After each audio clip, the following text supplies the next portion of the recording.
Now, as our time came to a close last time, we were looking at the word oinos, or the word wine, as it's used in the New Testament, and that other word that used for wine in the Old Testament.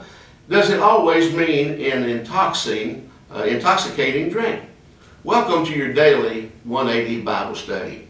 Now, we want to look at Joel 2:24. Joel says, "And the floods shall be full of wheat, and the vats shall overflow with wine and oil." Notice, the floor shall be full of wheat. This is not intoxicating drink, and the vats are overflowing with wine and oil. You see, in this instance, he's not talking about an intoxicating drink or beverage. So the word wine does not always mean something that's intoxicating. As a matter of fact, listen again.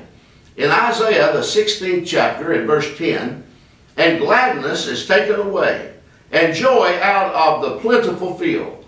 And in the vineyards there shall be no singing, neither shall there be shouting. The threading shall thread out no wine in their presses.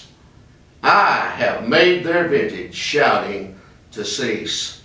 The Bible tells us that the word oinos in the New Testament and the word wine in the Old Testament translated doesn't always mean some kind of intoxicating drink.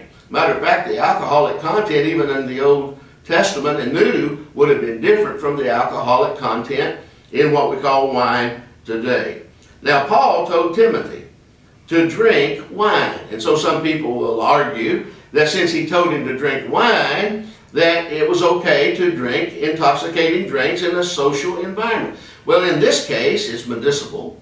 It's for medication purposes. And then again, when Paul says in 1 Timothy 5:23, "Drink no longer water, but use a little wine, for thy stomach's sake and all thine infirmities." Again, we do not know the word oinos, whether it means just a grape juice or whether it's talking about some kind of intoxicating drink by just simply the word. But in this context, it's for medicinal purposes. And looks like drugs sometimes are taken for medicinal purposes. But that doesn't justify the use of them. And so when you look at this, you see Paul telling Timothy, drink a little wine. Drink a little grape juice for your stomach's sake and your all infirmities. And we know for a fact that grape juice is a juice that is beneficial for your health.